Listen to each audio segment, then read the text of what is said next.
porción esta del páncreas. ¿Qué otra?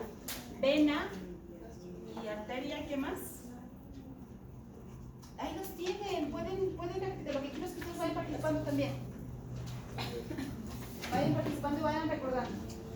¿Y así?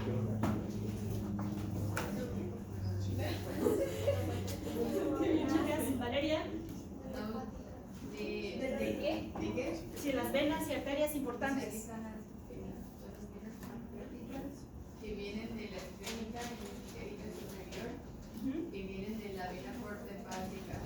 Vena porta hepática, cercana también. ¿Por qué era tan importante la vena porta hepática? Para la circulación portal. Al sistema portal, y tiene conexión directamente con quién, con un órgano muy importante, el hígado. También por eso también cuando veamos obesidad vamos a entender por qué la obesidad visceral es más peligrosa que los depósitos de grasa que pueden tener, por ejemplo, en las caderas, de repente las mujeres, ¿no? ¿Por qué? Porque estos ácidos grasos cuando se degradan agarran raíz más rápidamente por ese sistema portal y pues eso con el tiempo puede llevar a una formación prematura de un hígado graso, ¿sale? Porque rápidamente está más bañado con todo esto. Desde el punto de vista histológico es la onda esta glándula, ¿sí? ¿Se acuerdan cuando veíamos tiroides? Pues el tirocito, el coloide, entraba yodo, se oxidaba, pero ahora acá en páncreas decíamos que tiene una porción, es una glándula considerada mixta. ¿Y me podría explicar por qué? Porque tiene una función de tipo exócrina y está regulado a través de acinos, ¿verdad? Enzimas pancreáticas. Enzimas pancreáticas, ¿para qué? Bueno, estas viajan a través del conducto de Wilson y se liberan en el duodeno y van a participar en la absorción y degradación de los nutrientes. Y esto constituye el 99% del páncreas, los acinos. Los acinos prácticamente. Y son muy importantes porque también durante la digestión estos acinos, estas células de aquí van a secretar una sustancia muy importante. ¿Cuál? Porque cuando tú recién comes, todo se mezcla en tu estómago. De tu estómago pasa al duodeno. Pero si estuvo en el estómago, quiere decir que es una comida, ese quimo va muy ácido. Bicarbonato. Se mezcló con bicarbonato, muy bien. Entonces, encargado de secretar bicarbonato también para que prácticamente ahora se mitigue ese efecto de esa acidez, porque si no dañaría el duodeno, ¿verdad? Pero además hay que alcalinizar ahora. Ahora, ¿se acuerdan que el duodeno también, ahora el kilo ya estando ahí? Primero era quimo, ¿no? Después, kilo. ¿Y qué pasaba ahí con la serie de enzimas que se liberan por la parte exógena del páncreas? Pues eran los jugos pancreáticos, ¿no? ¿Qué son los jugos pancreáticos? Aparte, o sea, ya dijimos que hay que mitigar el fuego, o sea, la acidez. Sí, pero aparte hay simógenos que tienen que ser activados. Porque acuérdense, las enzimas son como perros Doberman, si de repente sueltas ellas comenzarían a degradar, que es lo que ocurre muchas veces con el paciente que le dio pancreatitis. Es que se liberan de manera inactiva, porque si se liberan de manera activa, consumirán el propio páncreas. Degradarían a quien se le ponga, por eso digo serían como perros Doberman. Entonces los tienes inactivitos, amarraditos, por así decirlo, como el perro Doberman, lo tienes amarrado y ya bajo ciertas circunstancias lo sueltas, ¿no? Hasta que viene el estímulo de la comida, ya está la comida, pero las proteínas son muy complejas, ¿verdad? Entonces las proteínas complejas sería imposible de que entraran al lumen del intestino para poder ser absorbidas a torrente sanguíneo. Entonces hay que irlas fragmentando, para eso necesitas exopeptidasas y endopeptidasas, y gracias a eso esta porción de estos acinos también van a llevar a esa función del tipo exógeno, ¿no? Esos jugos. ¿Qué otros componentes se liberan, además de endopeptidasas y exopeptidasas? Que ya dijimos, esas enzimas son muy importantes porque van a ayudar a ir cortando tu gran complejo proteico. ¿Sale? Para que después siga avanzando por ese túnel que viene siendo toda esa parte del intestino delgado. Ya saben, la primera porción estamos hablando de duodeno apenas. ¿Sale? ¿Qué más importante, Robert? También habían inhibidores pancreáticos, ¿no? Para que la digestión comenzara hasta que entrara al duodeno, creo. Para que no se empezara a digerir el páncreas. Llevaban la tripsina, o sea, que eliminaban como eliminar la tripsina oficina como Es que necesitan señal también, o sea, todo está súper coordinado, ¿no? O sea, necesitan señales para saber qué es lo que sigue, ¿verdad? Pero se liberan otros componentes como la colecistocinina también, ¿se acuerdan? Colecistocinina que va a ayudar a que la vesícula la exprima para que libere su contenido y también ayude a emulsificar las grasas, ¿sale? Porque acá libera estas que hablamos, tripsina, ¿qué otra? Quimiotripsina, ¿qué otra? Así es, ¿y qué otra? Las elastasas, muy importantes también por la elastina de la sangre, de la carne, ¿verdad? Pero aparte, eso en cuanto a la parte exócrina. En cuanto a la parte endocrina, estos islotes que son pequeñas, como estas partecitas más claritas. Solo corresponden, ¿no?, del 1 al Sí. máximo 2%. Exacto, pero aquí tienes un coctelito de células. La mayor parte de todos estos son esos ácidos que estábamos hablando que va a constituir la parte exócrina que decíamos. Y estas partes que alcanzas a ver, aquí tenemos uno, aquí, estos son como más paliditos, ¿verdad? Los otros, la característica de tinción, cuando nos llega la biopsia, es que son más basófilos los acinos, ¿no? Y en comparación con los islotes, como el nombre lo dice, es como una isla, una pequeña isla ahí sumergida, pero va a constituir la parte endocrina. Y va a ser importante, Robert, porque tiene diferentes tipos de células. ¿Me pueden decir qué tipo de células? Perfecto. Entonces tiene células alfa, células beta, células ¿qué?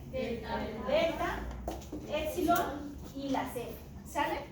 Las más abundantes de todas estas son las beta, 70% prácticamente.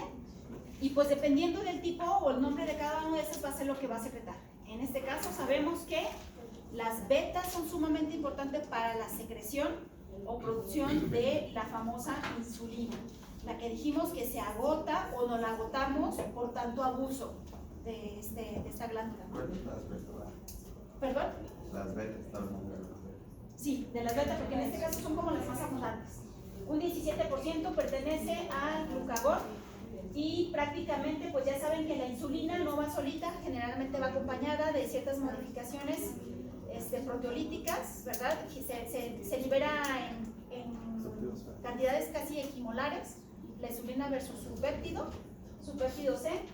Y pues en este caso dijimos, las A van a secretar ¿qué? Glucagón. Las B, insulina y el péptido C, aunque en laboratorio casi nunca se pide el péptido C, pero también se podría utilizar, ¿no? Cuando ya comienzas a sospechar de que algo comienza a andar mal con la producción de insulina, también se puede pedir en laboratoriales. Y las epsilon prácticamente somatostatina. ¿Qué función tienen las somatos? Es inhibidor. Ayuda a generar efectos de retrorrey, mitigar, ¿no? Mitigar señal prácticamente. Tenemos otras proteínas importantes, grelina. ¿Quién ha experimentado así después de que se levanta, salió corriendo para venirse a su clase de endocrino, no alcanzó a probar nada y luego de repente el estómago comienza como rechinidito, ¿no? ¿Por qué es ese rechinidito? Pues comienza ese movimiento gastrointestinal, ¿verdad? Y la grelina ayuda también a avisarte que ya es hora de que consumas algo, ¿sale? Entonces la grelina es generalmente asociada a periodos de ayuno y pues busca alimento, ¿sale? Tenemos otras células, el polipéptido pancreático, que todavía es un poquito más diverso o falta más esclarecer un poquito más de sus funciones, pero que sí es sumamente importante. Entonces, ya entrando en materia, pensando en la insulina, sabemos que esta es una hormona conocida como hormona con efectos anabólicos, ¿sí? Ayuda para que todo ese exceso no me lo desperdicies y comiences a almacenar ese exceso de glucosa que poníamos allá, ¿verdad? A formar glucógeno en dos lugares importantes que va a ser el hígado y que va a ser también el músculo. Generalmente esta lo encontramos el brazo corto del cromosoma 11, vemos prácticamente la posición 15.5. Ustedes saben que esto como referencia nos ayuda mucho. Ahora que vamos a ver la práctica de los productos que obtuvimos de los ácidos nucleicos, esto me ayuda mucho para saber hacia dónde voy dentro de ese gran mapa, dentro de ese gran genoma, ¿verdad? Porque muchas veces, ustedes obviamente esta nueva era de niños que se viene de médicos, pues prácticamente tendrán que explorar un poquito más acerca de las causas de sus pacientes que lleguen con diabetes, ¿no? Dijimos, no siempre va a ser diabético tipo 2, puede ser diabético tipo 1 o la diabetes gestacional, y entonces explorar acerca de este gen en cuanto funciona y si está, hubo alguna mutación, algo que condicionara. ¿Se acuerdan los MODY? Vieron un poquito de las mutaciones también que puede ocurrir y conducir a una diabetes, ¿no? O sea, puede ser que el paciente más saludable del planeta, pero una mutación y pues prácticamente. Bien, si yo a nivel genético, pues hay que sacar sangrita del paciente y analizar. No. O sea, ¿cómo te das cuenta tú cuando, o sea, la diferencia clave entre la diabetes tipo 1 y la tipo 2? Ya sé que en la tipo 1 el páncreas definitivamente no produce insulina. Ves prácticamente y no responde al tratamiento, se van acidosis, generalmente el paciente diabético tipo 1, como metabolismo tiene que reversear, irse por la vía de cuerpos cetónicos. Entonces tú identificas en ellos, en sangre también puedes valorar las concentraciones de acetoacetato o beta-hidroxibutirona, y nuevamente pues a la hora con los anticuerpos, generalmente tus células son muy chismosas. Entonces, si tú sospechas de algún padecimiento en sangre, puedes pedir a tu paciente que se determinen los anticuerpos anti-insulina. Y entonces ya salen las cargas elevadísimas. Quiere decir que su sistema inmune está más acelerado de la cuenta y está atacando a su páncreas. Entonces, generalmente son enfermedades comórbidas. Y hay pacientes que tienen algunos problemitas previos con el sistema inmune y eso los hace más vulnerables, ¿no? a que padezcan a esta enfermedad de tipo autoinmune. Si pienso en la célula tipo beta, pues es una célula bien equipada. ¿Por qué? Porque tiene todo su arsenal a nivel nuclear, posee retículo endoplásmico rugoso, elevado para la síntesis de esta hormona.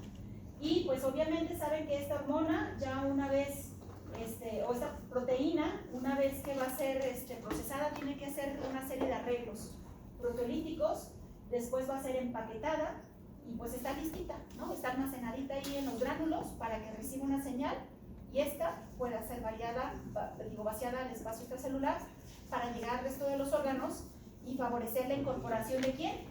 De glucosa hacia el interior de todas las células blanco. ¿Sí? Hacia el interior de todas las células blanco. ¿Sale? ¿Qué más me podrían hablar de este caso en cuanto a la insulina? Que tiene los puentes y sulfuro, creo que era como primero va a ser procesada como preproinsulina. Como toda buena hormona, toda buena proteína tiene su fragmento amino, su fragmento carboxilo. Decíamos que en el retículo endoplásmico prácticamente se elimina la secuencia señal, ¿sí? Y entonces eso es, muévete, ¿no? Inmediatamente se echa a toda la maquinaria de la célula una vez que se elimina esta secuencia señal y se forma la proinsulina, la cual ustedes todavía ven que ambas cadenas principales están unidas, ¿verdad? Y entonces por eso viene el proceso proteolítico. Prácticamente ya lo que hace es liberar la cadena beta, la cadena alfa, las cuales de todas maneras van a mantenerse unidas por esos puentes disulfuro. ¿Qué aminoácidos favorecen esos puentes disulfuro? ¿Qué aminoácidos de los 20 que tenemos favorecen esos puentes disulfuro? El enlace entre dos de ellos. Entre cisteínas y hay otro también que puede tener cisteínas y lo van a investigar, ¿verdad? Okay. Entonces tenemos cadena principal beta, cadena cadena A, B, y A, y se va a liberar también este péptido C, ¿verdad? Entonces decíamos generalmente van en cantidades casi prácticamente equimolares, ¿no? Aquí tenemos básicamente como la secuencia de aminoácidos, la parte amino, la parte carboxilo, dicha interacción entre estas cisteínas que mencionábamos, prácticamente que favorecen ese puente disulfuro entre ellas y se llama monocatenario o bicatenario, ¿no? Y que favorecen el arreglo de esa forma de esa insulina y que por ello es tan importante. ¿Sale? Bien, en respuesta a qué se va a liberar, ¿quién me puede explicar este fenómeno? Que es súper interesante porque además ustedes pueden mandarle a su paciente también nuevamente, pedirle que en ayunas asista al laboratorio, y Renata puede pedir una prueba que se llama postprandial. Entonces es una prueba donde el paciente llega y le saca sangrita, así nomás. Y al sacarle sangrita tienes las concentraciones basales, que dijimos que pues, ya sabemos que si se me sobrepasa los 100 ya pinta como para semáforo amarillo, casi tirando a rojo, ¿no? Se me va a correr 3 kilómetros todos los días y ya no le empaque a las papitas, ni a los chicharrones, ni a nada de eso. Igual es difícil porque no es el caso. Ok, y entonces prácticamente dice, el páncreas secreta alrededor de 30 unidades diarias de esta insulina y por día en la circulación portal de adultos normales. Y prácticamente lo que hablábamos es que vienen estos píquimos que correlacionan con la concentración de glucosa. Entonces a este paciente generalmente se les da una bebida que puede ser destroza o ser rica en glucosa, y entonces das un tiempo determinado para saber más o menos cómo se está Le comportando. hicimos en el laboratorio el... Ah, ¿ya lo hicieron? Sí, la curva de tolerancia a la glucosa. Entonces ya son expertos. Que era... Generalmente el paciente se pide que esté en reposo durante ese tiempo, porque obviamente tú vas a darte cuenta ahí, la glándula, qué tan funcional está y qué tan rápido responde a esa señal de glucosa, porque acuérdense que tenemos quimiorreceptores, que también de acuerdo a la intensidad de la carga glucémica, también va a ser páncreas. ¿Sabes que sí se comió todo el chocolate? Hay que liberar más unidades, ¿no? Y pues bueno, prácticamente lo que decíamos, va a mostrar a través del tiempo también ya una meseta, y a través de cuando pasa cierto tiempo, pues ya prácticamente esta respuesta cesa. ¿Por qué? Porque ya toda la glucosa fue incorporada hacia el interior de las células, ¿no? Entonces, pues este estudio es muy importante precisamente porque te ayuda a establecer esa curva dosis-respuesta, ¿sale? Entonces, consumes glucosa, pues ¿qué va a hacer? Páncreas inmediatamente detecta, es un proceso autónomo, ¿verdad? El páncreas libera insulina para que captes lo más pronto que se pueda esa azúcar, porque ya dijimos que esa azúcar no debe estar afuera. La misión de ella es estar en el interior. Si tardas tú mucho en incorporar esto, pues ya hablamos de que pudiera comenzar a sospecharse de un problema de resistencia a la insulina, ¿sí? Y si te mantienes hiperinsulinémico, pues también, ¿no? Hiperinsulinémico, te digo, nuevamente también me comienza a dar pistitas de que el paciente comienza con esa resistencia, ¿sale? O sea, la hiperinsulinemia es... No es buena, o sea, significa que tarde o temprano vas a cansar más a tu páncreas. Sí, porque está manteniendo, o sea, en realidad tú sabes que en cuanto comes tienes un periodo de absorción, un periodo determinado, ¿se acuerdan cuando se llama la práctica? No sé, máximo 2 horas. Y esta insulina tiene que caer. Y luego ya en ese espacio quien tiene que subir es el glucagón, porque viene de motivo para que no te mantengas normoglicémico. Pero si la insulina sigue arriba, eso alteraría los mecanismos de sensibilización. Pero arriba es lo malo, porque digo, debe demostrar esa correlación de acuerdo a la carga de glucosa. Si se mantiene que los gramos sobre todo el tiempo. Pues ahí tiene que explorar más. ¿Por qué? Porque haz de cuenta, tú sacas, ustedes la curva la hicieron a qué tiempo, toman una basal, luego una a la media hora, y hay una a la hora y hay otra a las 2 horas. Hay quienes la piden inclusive hasta las 3 horas, pero ya a las 2 horas ya comienzas a ver que tiene que bajar. A las 3, ok. Y pues nuevamente, si este eje sigue elevado, la pregunta es ¿por qué? Porque entonces no se está incorporando todas esas unidades de... Por eso, si no sube hasta pronto. Ah, si no sube también, es déficit también. O sea, las dos cosas, ya sea que el nivel es tanta, o que de plano no logre los niveles. Por ejemplo, prácticamente ustedes saben que una vez la célula tiene que poner candaditos. Y una vez que se incorpora la glucosa, esta célula tiene que cerciorarse de que esta glucosa no va de reversa. Entonces lo que hace es fosforilarla y asegurarse de esa manera que va a ir a seguir la ruta de la glucólisis en el citosol, y ya si es necesario los requerimientos energéticos, porque acuérdense que la célula es tan inteligente que prácticamente todo el tiempo está censando, ¿no? Los niveles de ATP o AMP, si hay, o ADP. Si hay mucho ATP, pues entonces no voy a utilizar esto para convertir ATP, lo almaceno mejor hacia la vía de las grasas, ¿no? Y lo condenso allá, ¿sale? Prácticamente. Saben que la insulina no trabaja sola, de hecho, pues prácticamente requiere de ciertos transportadores, como son los GLUT. Los GLUT ya se los deben de saber, saben que hay GLUT dependiendo del tipo de tejido. Sí. Son proteínas sumamente importantes porque hablábamos de que van a abrir la compuerta para que esta ingrese y siga su ruta metabólica. Entonces, tenemos aquí prácticamente desde los GLUT 1 hasta el GLUT 13 y tenemos prácticamente los monosacáridos que se encargan de transportar. En el caso del GLUT 1, ¿perdón? Claro. Eso sí está Los muy GLUT bueno. 1 prácticamente que transportan glucosa y galactosa y se encuentra prácticamente en el eritrocito, barrera hematocefálica, también la barrera placentaria y en otras células del cerebro, ¿no? En este caso, por ejemplo, el astrocyto, pero también en células del riñón, ¿sale? Y entonces, pues igual, ustedes tienen la lista en su libro. ¿Astrocyto es una célula del cerebro? Sí, ¿no se acuerdan cuando les enseñé la práctica de microscopía? Yo puse imágenes de las mías, de los No, astrocitos. por el astrocyto, pero no puedo ver. Tiene forma como estrellada. Ahorita te muestro en un tumor. Sí, bueno. Entonces, tener presente los GLUT. En cuanto a mecanismos de señalización, prácticamente ustedes saben que la célula atiende a la llamada y genera una serie de cascadas importantes que tienen que ver con el cierre de compuertas de potasio para que permita que entre calcio y eso es, libérame la insulina y entonces eso hace para que se fusione y sea liberada esa insulina, ¿sale? Entonces, si se cierra el Es la canal de señal. potasio, Es ¿se la habla señal. de calcio? Sí, lo que ocupas es, en este caso, ion trivalente.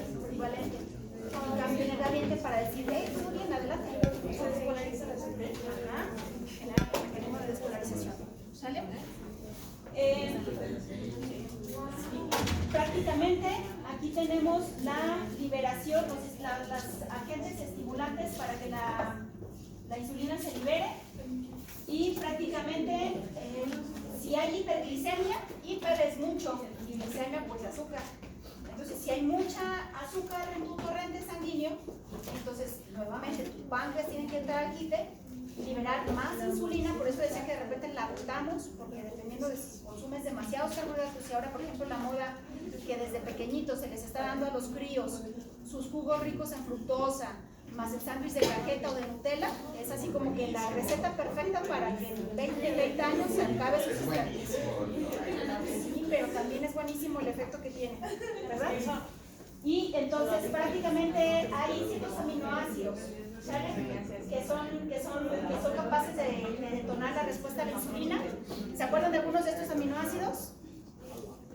Algunos de estos aminoácidos que son capaces de evocar la respuesta de la insulina. Menciónenme uno. Punto. ¿Aminoácidos? Aminoácidos. O sea, tú sabes que principalmente va hacia la vía de los monosacáridos, especialmente glucosa, ¿no? ¿No eran proteínas? Pero las proteínas están hechas de... Ah, qué oso, sí. Es valina, leucina, isoleucina, tirosina y No fenilalanina. todos provocan la respuesta de insulina. ¿Cuáles son los más comunes que pueden provocar ¿La respuesta de insulina? la respuesta de insulina? Pues tirosina, ¿no? ¿No? Pero si el receptor es de tirosina, Receptor tipo tirosina quinasa, pero nada más, ese tipo, pero arginina podría ser, piensen en algún otro, que hay algunos de estos que sí pueden evocar la respuesta de la insulina. Estoy buscando la imagen que les digo. ¿había ciertos aminoácidos que provocaban más la respuesta de El estimulante de la liberación de ¿Alanina? leucina. Arginina es una, aquí está, mira, ya las encontramos. ¿el astrocito? Estos son los astrocitos. Estos son de áreas cercanas a donde está un tumor. Entonces, en condiciones normales los astros deben de ser pequeñitos. Regulación transcripcional, aquí tenemos las vías que se activan. ¿Han escuchado algo de FOXO? Factor transcripcional FOXO1. Pues si no lo han escuchado, pónganse a estudiarlo porque es muy importante. Entonces, tiene vías que va a activar, ¿sí? Para la formación de gluconeogénesis, la formación de very low density, las lipoproteínas de muy baja, very low, de muy baja densidad, y pues prácticamente otras que inhiben, ¿verdad? Otras que puede inhibir en respuesta ¿a quién? A la insulina, a través de la vía AKT. AKT y factor de transcripción FOXO. Aquí tiene las que favorece en azul y las que inhibe en rojo. ¿Va? Muy bien. Entonces, prácticamente esta señal es muy rápida, es muy rápida la de la insulina. Entonces, el organismo, ¿por qué decíamos que las hormonas tienen que ir siempre vinculadas a su proteína que la transporta? O ya cuando es liberada, también tu cuerpo tuvo que desarrollar mecanismos para cesar la señal. ¿Por qué, Valeria?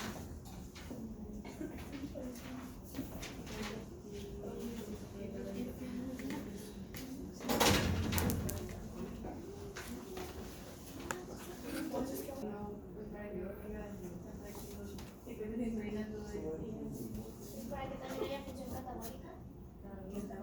¿Qué más? Piénsenle, sus respuestas son muy... Cuando hay hipoglucemia. Cuando si hay hipoglucemia, acuérdate quién va a actuar. Glucagón, entonces tiene que disminuir. Entonces siempre, por eso les digo que esto es más complejo y ustedes tienen que verlo así.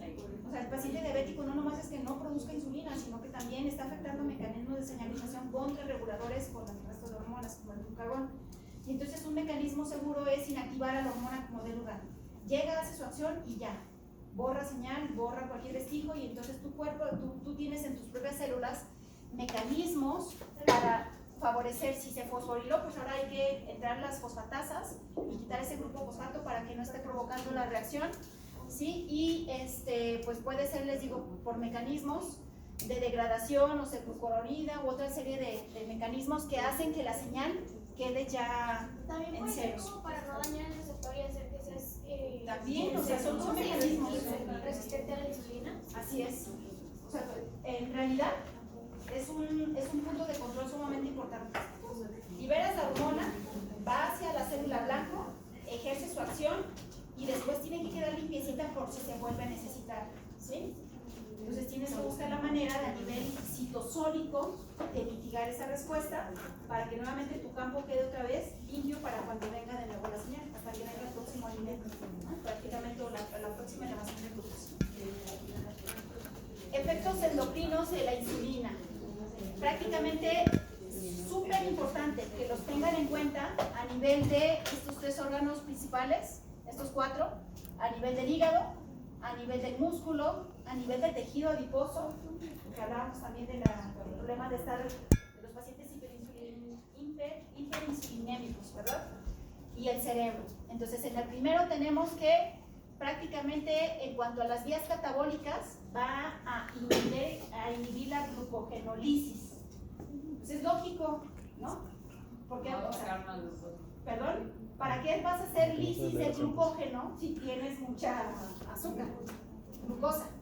Entonces inhibes esa vía de glucogenólisis, inhibe la conversión de ácidos grasos y aminoácidos en los cetoácidos. Acuérdense que ya para migrar a la vía de los cetoácidos, que decíamos que es otro mecanismo alternativo para obtener ATP. El principal es glucosa y por molécula de glucosa te da casi 36 ATP dependiendo del tipo de célula. Pero la vía de los cuerpos cetónicos no es tan eficiente, ¿sí? Entonces, pues bueno. Y también obviamente va a inhibir la conversión de aminoácidos en glucosa. Mientras que las vías anabólicas pues son las contrarias. ¿Qué va a favorecer a nivel anabólico? Promueve el almacenamiento de glucosa. ¿En qué? El almacencito que te permite, ahora se llama glucógeno. ¿Por qué en forma de glucógeno? Porque ¿qué pasaría si la glucosa entrara así como la vemos aquí y se mantuviera aquí dispersa? ¿Qué pasaría? Dispersa. ¿Qué pasaría? Tendríamos demasiado. Déjate de eso. El azúcar, por los grupos hidroxilo que tiene, interacciona mucho con el agua. Entonces genera efectos osmóticos, ¿sí? Porque genera puentes de hidrógeno. Entonces se deshidrataría. generaría que la célula pum, se hinchara. Entonces la naturaleza dijo, ¿sabes qué? Mejor esta la enlazo, cada monosacárido lo voy a enlazar y lo voy a unir mediante un enlace glucosídico Y entonces lo mantengo así amarradito y todo protegidito y no suelto, ¿no? Por los efectos osmóticos. Entonces, la manera ideal es la manera de glucógeno. Es un pequeño reservorio, por si acaso tú no comes algo, tengas chance de aguantar un periodo como ocurre en la noche, ¿no? Tú sabes que en la noche cenas a las 7, ya en 3 horas ya absorbiste lo que cenaste, pero te falta un resto, te faltan como 7 horas, donde tu corazón y donde tu sangre y donde todas las funciones generalmente tienen que continuar y necesitas ATP. ¿Sí? Y al día siguiente te levantas como si nada y además ni desayunas, ¿no? Entonces tienes un pequeño reservorio. Ya en dado caso que se necesite, lo que haces es tienes aquí enzimas que van rompiendo aquí este enlace glucosídico, y en el caso del hígado, en el hígado sí se permite que esto vaya de salida, la desfosforila. En el caso del músculo no, el músculo es muy egoísta, como es muy demandante de energía, el músculo no tiene fosfatasas, entonces el glucógeno que tenemos en el músculo ahí queda, ¿sí? Pero en el caso de hígado no, porque es benévolo, y dice, voy a compartir de mis depósitos para el resto de órganos, ¿sale? Porque si lo decíamos don cerebro o don corazón, no resistirían cambios drásticos, por eso todo el tiempo tú tienes que estar buscando de dónde sacas. ¿Han escuchado acerca de estos sensores celulares? ¿Han escuchado? ¿Y han escuchado la AMPK, que es un sensor demasiado importante? ¿Sí? Pues prácticamente algunos medicamentos favorecen su acción antidiabética a través de esta vía. Entonces nuevamente tenemos las vías que va a favorecer el AMPK y las vías que va a inhibir, ¿no? Prácticamente. ¿Sale? Y entonces es una molécula que dijimos va a estar sensando la energía de nuestras células todo el tiempo, ¿sale? Y para ello se activa con el ejercicio, se activa con otra cascada de eventos para hacer que la célula esté oxidando esos ácidos grasos, y por eso también es bueno mantener niveles óptimos de este sensor, ¿sale? ¿Qué me pueden decir con respecto al glucagón?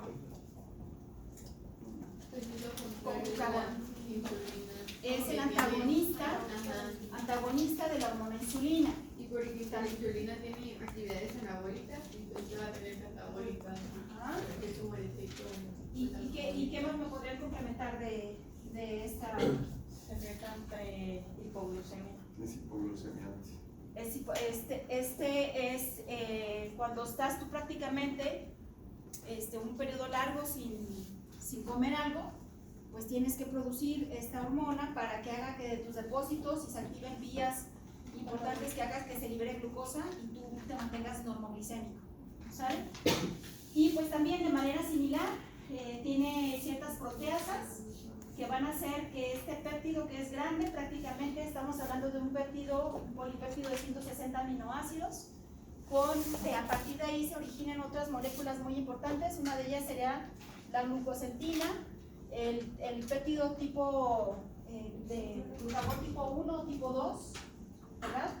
Y aquí estas otras más, ¿sale? ¿Qué más me pueden decir de este péptido? ¿Qué más? Prácticamente 30-40% es el glucagón pancreático, y una pequeña porción de esta gran porción. Ya ven que la naturaleza lo que hace es como agarrar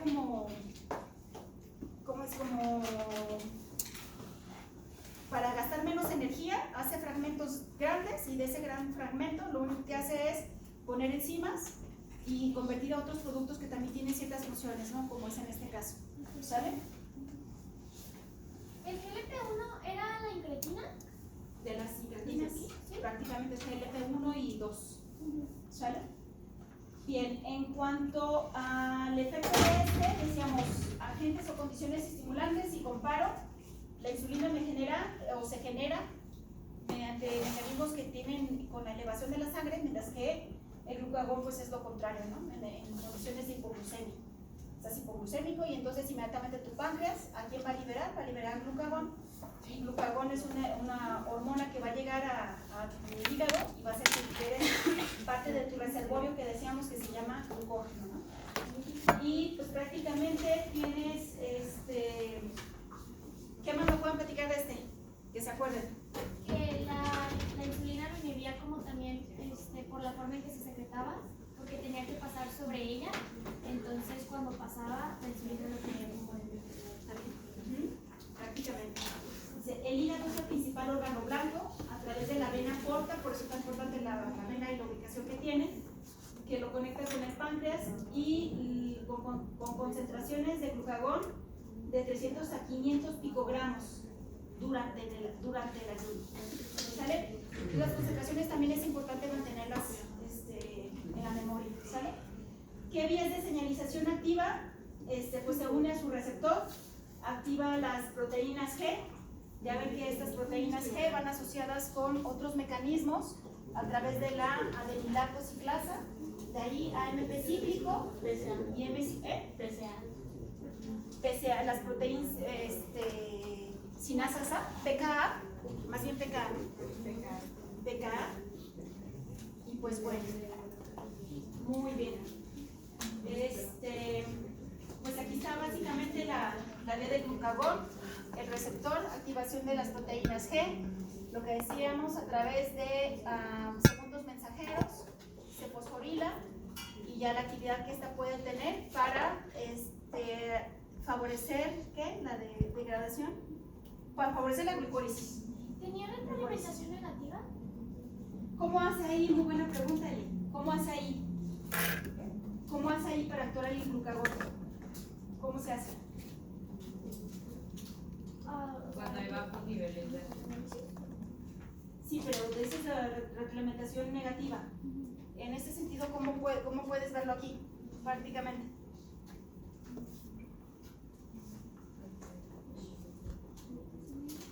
¿Cómo? ¿Y la glucosa? No, o sea, como el proceso de... ¿De la que está liberando? Ajá. No, piénsale mejor.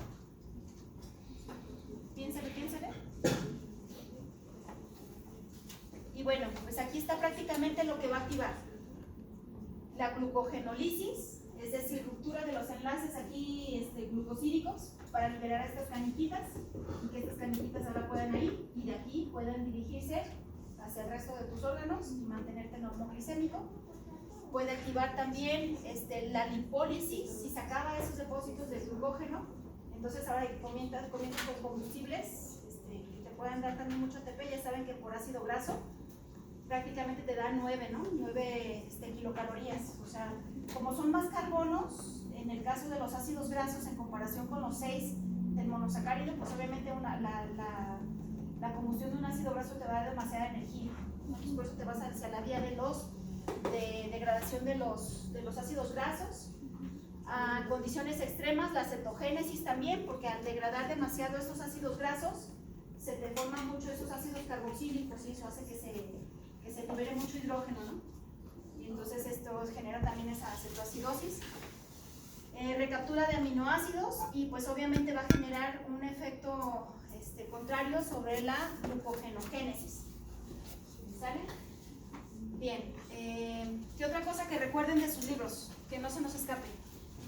Es un tema extenso, pero muy bonito, ¿no? Porque Sí. cada una de estas hormonas, por eso les hacíamos énfasis en un principio de conocerse de pi a pa los mecanismos de señalización. Es que yo me acuerdo que había hormonas que lo detenían, como la somatostatina, la insulina, pero no me acuerdo si uno de los productos del glucagón también lo detenía. Es que en este caso, a través, como por ejemplo, el ATP